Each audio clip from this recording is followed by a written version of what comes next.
কোরবানির ঈদের দিন বিড়ালরা কোথায় যায়, কেন দেখা যায় না তাদের, কোথায় গায়েব হয়ে যায় অত্র এলাকার বিড়াল? এছাড়াও পৃথিবীর মধ্যে কোন জাতি বিড়ালকে কোরবানি দিয়ে থাকে?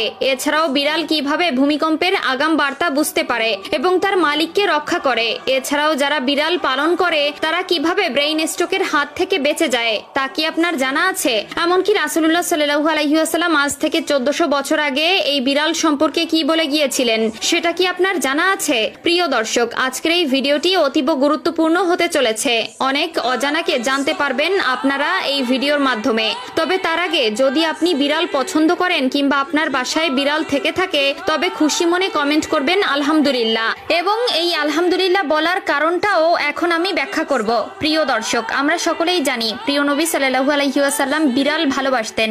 এই বিড়াল সম্পর্কে মহানবী সাল্লাল্লাহু আলাইহি ওয়াসাল্লাম কিছু হাদিস বলে গেছেন আমাদের, যার মধ্যে রাসূলুল্লাহ সাল্লাল্লাহু আলাইহি ওয়াসাল্লাম আবু দাউদ শরীফের 754 নম্বর হাদিসে ও তিরমিজি শরীফের 92তম হাদিসে বলেন, বিড়াল কোনো অপবিত্র প্রাণী নয়, বরং এটি তোমাদের গৃহপালিত প্রাণী। এছাড়াও রাসূলুল্লাহ সাল্লাল্লাহু আলাইহি ওয়াসাল্লাম আমাদেরকে বিড়ালের প্রতি দয়া করা নিয়ে একটি ভয়ানক হাদিস বলে গেছেন, যেটা সহিহ বুখারীর হাদিস নম্বর 3318 এবং সহিহ মুসলিমের হাদিস নম্বর 5717তে বলা হয়েছে, একবার রাসূলুল্লাহ সাল্লাল্লাহু আলাইহি ওয়াসাল্লাম এক মহিলার কথা উল্লেখ করলেন যে একটি বিড়ালকে বন্দী করে রাখায় তার উপর আযাব হয়েছিল, কারণ সে বিড়ালটিকে খেতে দেয়নি এবং মুক্তও করেনি যাতে নিজের খাদ্য সংগ্রহ করতে পারে। এছাড়াও আধুনিক গবেষণায় উঠে এসেছে যারা বিড়াল পালন করে বিড়ালকে ভালোবাসে ব্রেইন স্ট্রোক এবং হার্ট অ্যাটাকের সংখ্যা কমে যায়।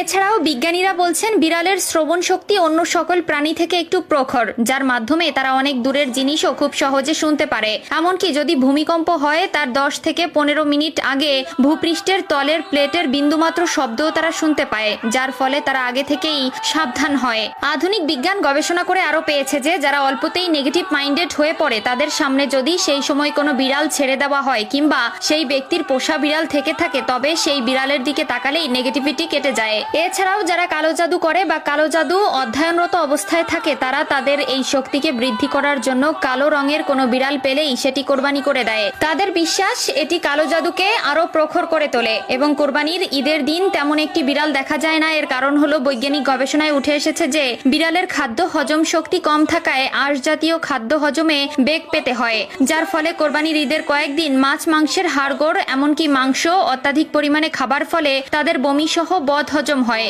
এবং তখন তাদের কাঁচা সবুজ ঘাস খাওয়ার প্রয়োজন পড়ে, যার ফলে তারা লোকালয় ছেড়ে নির্জন এলাকায় ঢুকে ঘাস খায় এবং বিশ্রাম নেয়। তাই প্রিয় দর্শক, বিড়ালের এত গুণাগুণ জানার পরেও যদি কেউ বিড়ালকে ঘৃণা করে তবে সে মূর্খ ছাড়া আর কিছু নয়। তাই তাদের বিড়াল পছন্দের বা যাদের বাসায় বিড়াল আছে তারা একবার কমেন্টে আলহামদুলিল্লাহ বলে যায়।